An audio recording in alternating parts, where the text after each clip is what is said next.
Shalom, selamat pagi Bapak Ibu dan saudara-saudari sekalian. Bersyukur untuk hari yang luar biasa. Mari kita berdoa untuk siap mendengarkan renungan firman Tuhan.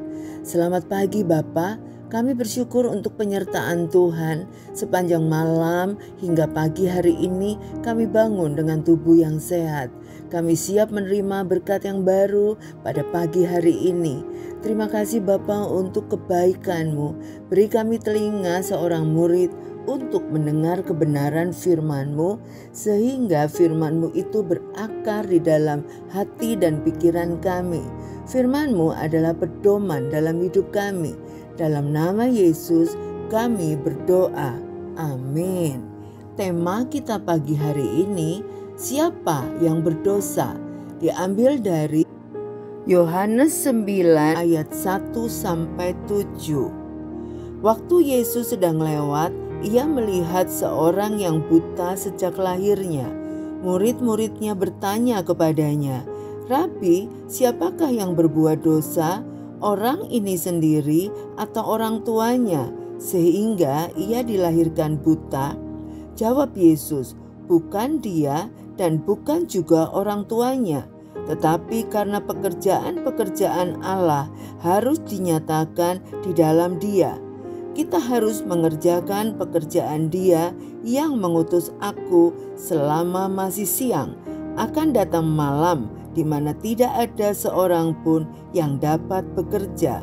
Selama aku di dalam dunia, akulah terang dunia." Setelah ia mengatakan semuanya itu, ia meludah ke tanah dan mengaduk ludahnya itu dengan tanah, lalu mengoleskannya pada mata orang buta tadi, dan berkata kepadanya, "Pergilah, basuhlah dirimu dalam kolam Siloam." Siloam artinya yang diutus.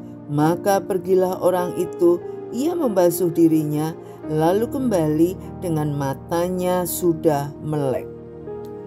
Masih ada masyarakat yang memandang penyandang disabilitas, penderita cacat, atau orang berkebutuhan khusus sebagai penanggung akibat dosa orang tuanya. Sebagai contoh, di salah satu siswa di suatu sekolah adalah anak pertama dari 3 bersaudara dan mereka semua penyandang disabilitas. Seseorang mengatakan, pasti ada yang salah dengan orang tuanya. Mereka harus mengoreksi diri apa dosa mereka. Masa ketiga anaknya semuanya seperti itu? Pertanyaan murid Yesus tentang siapa yang berdosa sehingga seorang anak terlahir buta tentu saja tidak terlepas dari pandangan masyarakat di sana. Bagaimana menurut Tuhan Yesus?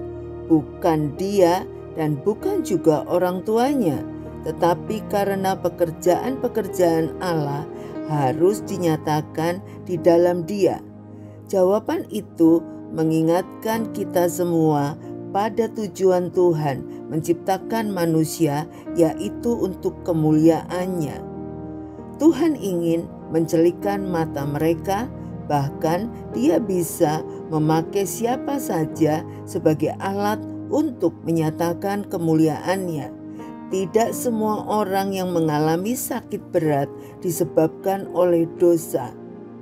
Kenyataannya, orang benar dapat mengalami penderitaan hebat, sedangkan orang jahat malah tidak mengalaminya.